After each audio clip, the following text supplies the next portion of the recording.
Welcome back to the next episode of WCCF Talks Gaming. I'm your host, Keith, here. We've got Chris, Kai, and I have a Alessio. padlock. Uh-oh. We're set up. Say hello, everyone. Good morning. Guten Abend. Hi.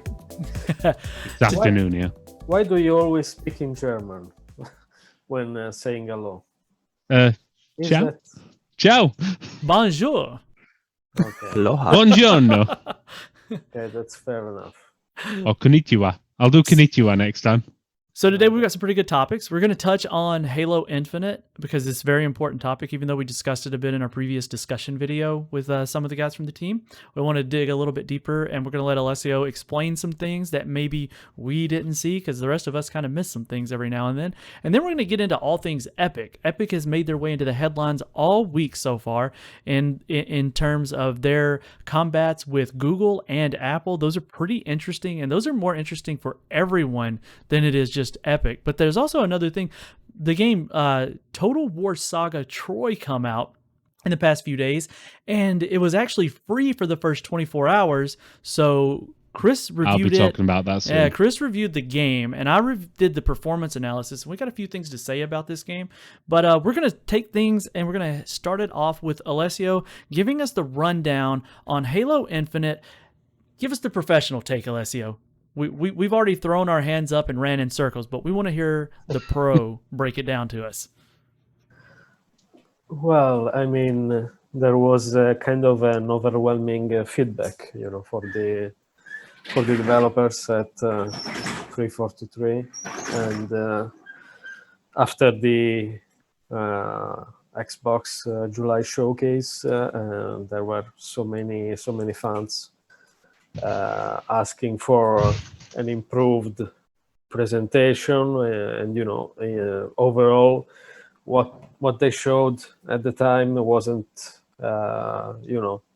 groundbreaking enough. Let's remember that the last Halo game came out 5 years ago, and people were expecting more, especially since the game was supposed to come out on the new console, the Xbox. The launch title, wasn't it? Exactly. And at the same time, perhaps the most interesting bit is that Microsoft has decided to, divorce the launch date of the software and the hardware, so to speak. And that's interesting. I think it is definitely the right choice for Halo because, of course, the developers will have a lot more time to improve it in every possible way, gameplay, feel, and, of course, the graphics, which received quite a bit of criticism as well. And at the same time, it does definitely make things more difficult for the Xbox, I think, because it was by far the most interesting and the biggest exclusive on the launch lineup, and now it's gone. And honestly, there aren't too many reasons other than Game Pass. The medium. Yeah, but yeah, that's technically not. It's not a first-party game, so if you want. Yeah, true. So my take on Halo, you just mentioned obviously on the launch, it's been delayed out. It's going to be better for the game. You mentioned the graphics in particular. We had this bit of discussion earlier. I don't mind the visuals. It was more stylized. Personally, my argument will always be if you go for hyper-realistic visuals, they age terribly. 5 years down the line, if they've gone for silly realistic visuals with Halo, I don't think it'll look good. So I don't know your opinion there. And also, do you think that part of the problem is that they're scared that 343 will be seen as ruining the franchise after taking it over from Bungie? Because the last Halo wasn't the best received game, was it? Well, yeah. I mean, on the stylized graphics part, I get your point, but at the same time, it is also true that this is not going to be an MMO game, right? So it doesn't have to live, decades like World of Warcraft, where the stylized graphics really helped Blizzard with, extending sense of time, so to speak. I don't know. My comparison of a game that's lasted the time before was Shadow of the Colossus. Looks fantastic today still. Well, yeah. But the most interesting part is, the perhaps I think the gameplay is an important part as well, because I mean the game does seem to incorporate open world elements as well, but I don't know, what they showed was still perhaps a bit too close to it was old Anthem. school Halo.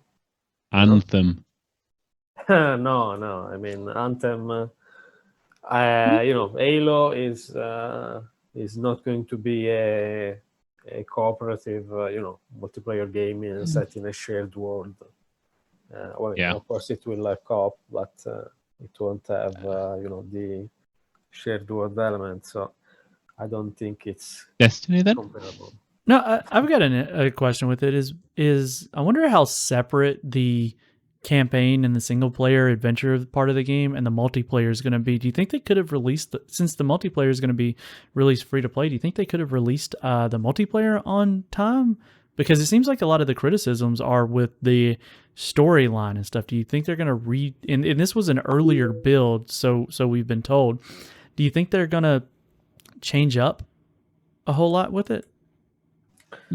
Well, that's an interesting point, definitely, because, of course, actually, 343 did that with the previous game. They had public multiplayer tests, way ahead of the launch. So it's something they definitely could do to, I don't know,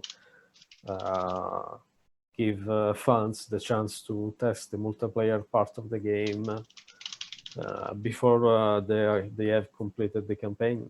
So it's definitely something they can do if they want to, I don't know, soften the blow. But we haven't had any news in that regard as well. And to speak to the other question made by Chris, I think there is definitely a sense of this developer, 343. They've made solid games with Halo 4 and Halo 5, but there weren't any games so far under their belt, so to speak, that are comparable to the first 3 Halo games. That's absolutely a given. And probably that's a consideration they made as well. I mean, they need to prove they can make a truly great Halo game, or people will just possibly lose interest in the IP as well. I mean, Microsoft invested a lot in this studio. They have basically built it, from the ground up, and now they want to see they want to see what they paid for, in a way. And but like I said, it's interesting. Perhaps Microsoft thought it was more important for Halo Infinite, for the Halo IP as a whole, to get good, to get to a good level of quality, of polish. Then it was important for the console to have a Halo game at launch. I think that's going to be the issue long term. Microsoft failed in the last generation because their launch titles were, I can't really put it nicely, dog shit. So they need better than dog shit at launch. Even if Halo comes a little after launch, it will be it can be a system seller. So they need something that's. I just hope they don't delay it too terribly far into next year. But we'll see. But So Kai, you're eating the microphone. What have you got to say? Anything? I'm kind of curious how they're gonna approach the campaign. With these delays, I'm kind of curious if they're gonna be spending a little bit more time on trying to integrate the multiplayer into the campaign. And by that I mean not having the standard Halo levels. I want to see them kind of take the Destiny approach, where you have all the missions taking place on the open world, And I'm curious if they might spend a little bit more time trying to make that perhaps like a drop in, drop out multiplayer sort of thing. That would be interesting. I've only got one hint for Microsoft. Make a demo for launch. That would Spend be a good. bit of time creating a demo for the Xbox Series X's launch. At least you've got something there to draw somebody in. Just drop like a team deathmatch demo. Yeah. Even if you have to turn off the lighting effects, do what you can to bump it up to 120 FPS and show the power of the Series X. Yeah. Feel like there's more coming. Speaking of more coming, what about Epic and Troy? Well, we'll talk. I was gonna say, like, that was is this the first game that has launched for free for the first like day on a platform like this? Right. For just 24 hours, yes. As far as I'm aware, there's no title ever done that sort of deal. Samurai Showdown. Really? Yeah, Epic had a deal back in June. You could get the Neo Geo collection that had that unreleased game, and it was also like a 24-hour deal. Also, Epic Games, coincidentally. It wasn't a new game, to be fair. I mean, I know what you're saying. It is a different game, but this is like the first real major, like it's Total War. It is still a massive title, especially for strategy fans like me. Total War. When I created a piece about it, Total War 3 Kingdoms, it sold 1 million copies in the first week, or under the first week. So you're looking. It's a big title. Yeah, 7.5 times the install base now. So Sega announced that just over 7.5 million copies were given away in that 24 hours, and that equates to a lot of money. Yeah, so they were guaranteed the money by Epic, so they could launch their game. Yeah. Well, I mean, they got paid for it, so it wasn't like for them as the developer, they developed this free game and threw it out. So they got paid by Epic, and they're going to have expansions for this. There's going to be DLC for it, and they'll recoup even more because now you said over 1 million copies in a week, and they did 7.5 million in a day, and. So, the issue is, people in the comments have said this already. A lot of people do grab the free games on Epic just because they're free games. It doesn't mean they're going to play them. My argument is that, let's say a Total War average sell through over a month, maybe 2 million, or 1.5 million, 2 million. So we'll round it up to 2 million. So that leaves another 5.5 million people who may have never actually played Total War. Even if 10% of that, so 500,000 people, play it, really like it, and buy into the series, they may buy 3 Kingdoms, they may go back and buy the original Rome, or they may just buy future titles. That is still an extra 500,000 user base, which you hadn't had in the past. So that is where I think they'll make the money. I don't think they'll make the money on Troy itself. They'll make profit on it. The deal with Epic will have been good. I wouldn't be surprised if the deal with Epic was just the development fee, the actual dev costs. Yeah. I mean, nowadays I think it's all about getting people into your brand, your IP, and this is basically a way for the developers for Creative Assembly and Sega to basically it's just like they've had a free-to-play Total War release without having to deal with all that entails, in terms of lost revenue right off the way. And it's a very interesting approach, and it will be intriguing to see if Epic does it again with another major game anytime soon. So it's not quite a major game, just a sidetrack. There's a game it's a 5-part. It's a game, but also a cartoon in the same thing. It's called 3 out of 10. I reviewed the first episode. It's enjoyable. It's actually quite fun. They're literally 30-minute episodes, like half cartoon, half game, just a collection of mini games. and all 5 episodes are getting released for free, permanently free, Huh. on the Epic Games Store.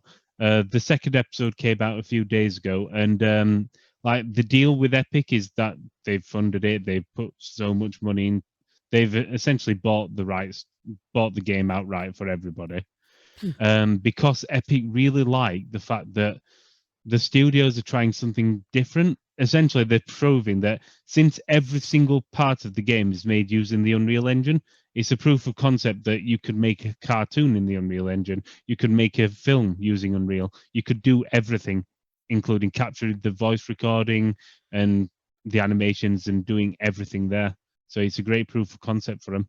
So I think you're going to see more adventurous things from Epic in the future. Yeah. I like the sound of that. However, what if you're Apple or Google? What are you going to see from Epic? Well, before we do that, before we talk about that, the commenters don't like Total War Troy. They think it looks ugly. Your hardware perspective, go on. The game is not okay. It can if you let it. Lower settings, the game does look pretty rough. But when you scale it up and you run it at high or ultra is brutal on hardware. I think a lot of people that are going to try and run it on ultra are going to think there's something wrong with the game, or they're going to come out and say I can run it on ultra now. It's unoptimized. Well, you can run it. It's just not going to run really it's not going to run at high frame rates while you're in battles. Now, through the campaign portion and the overview, it's going to be butter smooth. But when you get into like a battle and things really start going, the performance is going to be what you would call suboptimal. So I've recommended that people go for, if they're a high preset kind of person, just tick the high preset and roll with it, because you get double the performance over 1080. So any resolution, the graphics card that you're running for that resolution is going to run high settings in this game like you would expect it. So you're going to hit 60 or better with pretty much any card for the resolution it was designed for. But if you run it at ultra, you can expect probably 65% of that performance. But what I found is the problem, and the good thing is, one of the easiest things to toggle if you just want to gain back some performance but leave it at those higher settings is turn the grass detail down, because the grass is extremely dense and it renders way out into the distance. So to be fair, the grass is a key aspect of this Total War now. Good. It's it's a key aspect because it's a new feature, whereas instead of hiding in trees, you're now hiding in thick grass. So you sort of need the grass. So the lower settings will take the grass away, and Can you see the units if you do that? Yeah, you can, and it just looks really awkward. So a unit hiding on plain field. I mean, if you want to like see your enemies everywhere, and you just want to kind of take away that, it reminds me of way back in the day when like Far Cry was out. I could play it on a high end system, and a buddy of mine was playing it on his system. He had to run low detail settings, and I'm laying in grass about to snipe him, and he comes out and he just turns and looks, and he just pop, and I was like, how did you see me? I was in the middle. And I walked, this was in the dorm room, so I walked across the hall and looked at it from his side, and it's like, oh, there's no grass, bushes, or trees where I'm standing from your perspective. So that the game looks better than a lot of people are giving it credit for. Oh, I think it really looks good. But again, I can play it on ultra now. Yeah, and when you go down, you go all the way down onto the battlefield from an aerial view, the detail doesn't look diminished. It looks even better. So to say this game looks bad is just wrong, in my opinion. Now, does it look like, and I know we talked about it in the discussion, does it look as good in times as like a Marvel Avengers? No. But it's an RTS game. I'm gonna say it's a grand strategy game where you can literally have 1,000 units on the screen at the same time. Yes. And then you can zoom all the way out and then all the way back down. Yeah. So I think maybe people are expecting a little much. I would prefer the game to have been on DX12 or Vulkan so that you could have had even more.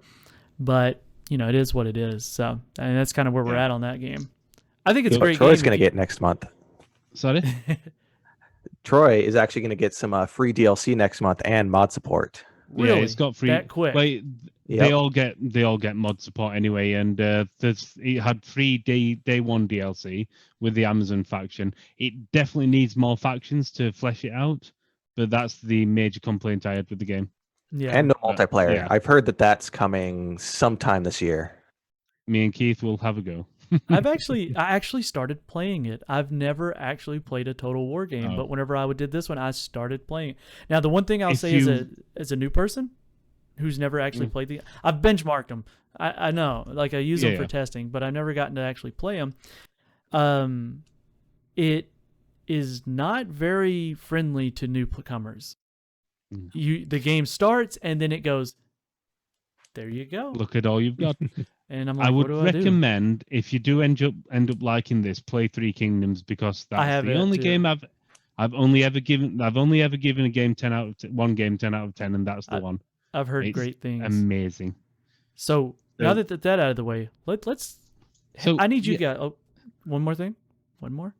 No. I just want to say, normally we'd let Alessio do this, but I want to put Kai on the spot. You introduce this topic, Kai. Yes. Please. All right. Well, we're going to keep on the train with Epic. Now, we want to talk about a certain game that some of you have probably been playing but can't play any longer, and that one is going to be Fortnite, specifically for mobile on both Apple and Android. I think technically you can play on Android. Yeah, you can. With the Galaxy Store. Yeah. You failed, Kai. You failed. Oh, we gave you the chance. Technicalities. This was your opportunity. I am sad. I thought we'd step up to the plate. So yeah, we've so essentially Epic are going to war against they've been going to war against the 30% cut when it comes to the PC market against Valve. That's why, again, they are quite aggressive with that, but that's another topic for another day when it comes to exclusives. But when it comes to mobile, they disagree with the 30%. Again, that's just par for the course with Epic. They do think that all developers should be on the same percentage. Apple have completely removed the game. Google Play, they've removed it from the Play Store. You can't play it on Apple now. You can, because again, Google's an open, Android's an open platform. Just download it from another store. Apple, it's a monopoly. You cannot do sod all. Yeah. So what started this? Wasn't there like a little bit of a timeline on this? Because they seem like Epic had something up their sleeve with this and were anticipating it happening. This was perfect. This was a plan made to perfection. It genuinely was. Epic they had a lawsuit wrote out. They couldn't have wrote this sort of suit in that short of a time. So they implemented an update which let people go through the store, go through the Fortnite to buy V-Bucks from the Epic Game Store, and it came in at around £2 or however many dollars cheaper than going from the Android store and the Apple store because of the 30% cut. Yeah. It makes it better for consumers, and it just means that the platform holders don't get the cut. So they did this, and that was quite well announced.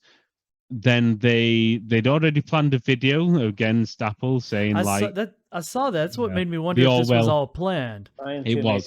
Yeah. Yep. It was a massive, perfect riff on Apple's and then, of original. Course, they had the lawsuits ready as well. Yeah. But so they did that. They put it in later that day. Apple bans Fortnite from the store. Epic gets this video out, which has obviously been made ready. It takes them a week. It must take them a week to do that, and it must be weeks to plan the lawsuit. And the lawsuit goes in within an hour. That is such picture perfect planning. They played Apple just like a fiddle. They timed it to do the most damage because Business Insider announced, I think the 3rd or the 4th, that Apple was almost at a $2 trillion market cap. So pretty much Epic timed this right as they were about to do the stock announcement, just to put the fire under their feet. And they basically said, "Nope, you aren't reaching that." Yeah. I love it because it's no secret I don't like Apple. I think they overcharge. They run factories. Well, they don't run it. They associate with factories that have to put up suicide nets, and it's just. I just don't like Apple. They overcharge for everything. It's a closed environment. They run a monopoly. They are one of the most anti-consumer companies around, where they literally copy apps that are popular on the store, implement it in their own devices, or create their own app and bury the one they've copied. They stifle innovation. They stifle everything. Whether people will disagree with this, and I think those people are wrong. They were innovative with a $90 stylus, though. Yes, the only innovation there is the price. It's too expensive. I can make you a stylus for. It probably cost them $5 to make that, and then you're paying an extra $85 for the fucking branding. I mean, just look at how much a Mac costs compared to PC. I mean, it's crazy. You're paying for that craftsmanship. No, you're paying for some weird. You're just paying for slave labor. You're paying for whichever. You're paying for the funeral costs of some poor git in China. Yeah. But anyway, get back to the topic. I could rant about this all day, as obviously. I think. So go on, Alessio. What do you think? Oh, I mean, the interesting thing is that Epic is not the only one taking issue with Apple's policy. There are many other companies, even big companies like Spotify and Microsoft. Exactly. Just a few days before this happened, Microsoft got very angry with Apple as well because they had to remove their xCloud app from the iOS ecosystem because basically Apple wants to review all individual games that are available in a streaming platform, and that basically makes it so even Google Stadia and GeForce Now just cannot be added to the part of Facebook Gaming as well. The Facebook Gaming app, they had to remove the actual little mini games like Snake or whatever that you could actually play with your friends through the app. Really? And Facebook called Apple out on that on Twitter and just pretty much said to everybody who uses Facebook, is just like, if you use an Apple device, you cannot play for games with your friends through Facebook Gaming. Everybody else can. And this is because Apple just doing their usual thing. Yeah, so I mean, there is quite a lot of peer pressure, so to speak, on Apple. I don't know how long it will take them to cave in, at least with some of those policy changes that are being asked. But I think there's a good chance they will in the end. Well, the timing is great because of the obviously they're constantly in discussions with the US government, antitrust things, and further to that, it recently came out in the antitrust. I can't remember the word, but it recently came out that Apple, even though they say every single developer is held to the same 30% rule, it's not true. Amazon with the Amazon Prime Video, they got an under the table deal where videos that you buy through Apple, through Prime on Apple, is Apple only get 15%. So really? I never even considered that. I never did. Like, I'm aware of the cuts, because I don't deal a lot with the mobile scene. I do, admittedly. I use an iPhone because I didn't feel like it's work provided from my day job, but I also just all of my stuff for work is synced on it. Yeah, and everybody with Android has problems, so I avoided that. But I'm aware of the cuts in the store. So I was aware of the cuts in the store. It didn't occur to me that they also take a cut of basically anything running on their platform. Yeah. Yeah, each in-app purchase is also subject to the same thing, basically.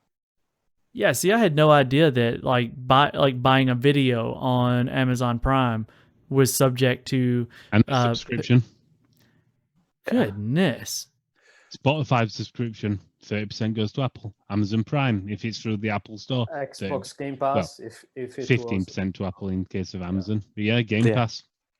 I'm curious how that works everything. for the case of, like, say, Uber, Lyft, DoorDash, all these on-demand services, if Apple's getting the same 30% cut. Suddenly I understand the price of their stock. Yeah. This is disgusting. I normally don't cheer for Epic, but I'm like, yeah, go for it. So that okay. See, I didn't have as good of an understanding as I do now. So And in the case, I'm just trying to read now. Yeah, I'm not. Yeah, the Apple take a cut. Apparently, with Uber, it's different. Apple take the 30% on any digital goods. That's a physical thing, so I don't know how that works. So Okay. like Domino's delivery would be a different things, but That still, would probably so they kind of lock it down to digital distribution items. It sounds like, but that's still, wow. They're skimming everyone, and I understand making money off your platform. You created the platform, you built the house, and they came up and set up shop in the house. The mall itself makes a cut off of the stores that are in the mall operating. So, well, it's a rental. It's literally a rental fee. yeah. So Yeah. like, there's no such thing as a free lunch, but eventually whenever you kind of get that and if you're giving a cut to somebody like Amazon, I understand they're, a big thing, but we also know Amazon could come up with their own way of doing it. I don't know. This whole thing, it's like, I have a friend that said, if you think this is about video games, you're an idiot. Kind of thing. And he's an IT infrastructure kind of guy. So, yeah. So, basically, what's interesting is that, Sweeney talked about this before. Basically, he estimates cost for sales, digital sales, at 5 to 7%. So basically, everything else is profit, for a platform holder. So of course, if you have I don't know, anywhere from 23 to 25%, that's pure profit, and that's I think perhaps a bit too high, especially when you are dealing with small developers. I mean, you can definitely do it at 25% instead of 30 and still make a huge profit, I think. Yeah, well, when it comes to the PC market, we've had this discussion. When it comes to Valve and Steam, they keep 30% for any game that generates revenue of under $10 million. It's 25% for a game that generates revenue between 10 to 50 million, 20% for any game with revenue of 50 million and above. It proves that, I mean, that's just unfair to the indie games there, but it just proves that if something's successful, you don't need that 30%. Yes, every company needs to make profit. They need it. They should reinvest it. But in the case of Apple, in the case of game, I can't say in the case of Valve because they don't have shareholders. It's a private company. Obviously, they've got owners and who take the money out, but it's not for the shareholders. It's not for the stock market. But anything above whatever it is pure greed. It's to pay the shareholders. It's to pay the dividends. There is no reinvestment in that. In fact, the fact that Apple's got the biggest cash pile of any company, it's got a bigger cash pile than most countries, shows that in their situation, it's pure greed. Plus, I could go on about tax evasion and God knows whatever else, but but the thing is, like with Google, again, they're guilty of the 30%. The only thing with difference with Google and Apple, at least with Android, is not a monopoly on the market. Apple, you've got to go through the App Store. Google, download the APK for absolutely free. Go to the Samsung store. Go to whichever myriad of stores there are. Yeah. So I think it's a good place to wrap it up for today. I mean, we covered some good topics. We hit on Halo Infinite a little bit better and give some good perspectives thanks to Alessio, other than, it's delayed. Why? Oh, it's broken. No, he gave us some pretty good insights on that one there. Troy, Total War Troy's doing great. And Epic is fighting an intense battle, but it sounds like for good reason, even though people have their problems with Epic as it is. Yeah, people always have an issue with Epic due to the Epic Game Store, and because they're all beholden to Valve and Steam. And don't get me wrong, I like Steam. I've been using it since Half-Life 2 came out, and I was forced to download it. People always forget that. Yeah, They I didn't like it in the beginning. And I will say it was shocking at the beginning, and people are expecting Epic to be like Steam now. No, I mean, 15 years. To play Half-Life 2, you had to install Steam, right? Yeah, you did. Mm-hmm. It was mandatory. So again, that's a topic I really want to talk about sometime. The actual thing about the Epic Game Store, people moaning about exclusives. Just a short part of it, Epic are paying money to help developers develop the games. Yes, in the case of Borderlands and Metro, that didn't go towards the games. In the case of Ooblets, World War Z, it went to the games. There's a big difference between that exclusivity and actually helping develop the games and just buying an exclusive outright. Big difference. Yeah, and it's also interesting that they have now made the deals to actually develop new games from the ground up. Like they have 2 projects coming up with Remedy, for example. So, but yeah, that's a discussion for another time. Does anybody have any? Yeah, we'll be talking another 3 days if we do that. And I've got work tonight. So you know what surpassed Total War Troy in terms of free sales? Fall Guys Ultimate Knockout broke 8.2 million, but it took them a week to do it. Oh, well, 24 hours. Talk to me when they do it in 24 hours. All right. 7.5 in 24 hours is good. It's also multiple platforms, unlike Troy. Yeah, true. Yeah, this is just the PS4 numbers, though. I don't have the Steam Spy for really Fall Guys. Yeah. Yeah, but I didn't. Is Fall Guys free? I thought that was $20 on Steam. It's free on PlayStation Plus, but you have to pay for it on Steam. Yeah, okay. I might just get it on PS Plus then. So, but anyway, on the topics we're actually talking about, Alessio, do you have anything else to say? Maybe just a quick one on for example, IGN put out a piece recently saying that Epic has been weaponizing Fortnite fans. God. What do you think about that? The fact that every company weaponizes their fans, it's wrong. It is wrong, and I'm not going to favor Epic for it. But Valve has weaponized fans when Epic started with the exclusives for the Metro. They weaponized their fans there. Apple weaponized their fans. I don't think Google's got any fans, so I think people just use Google. But every company weaponizes fans. Chick-fil-A and Popeyes too. Yeah.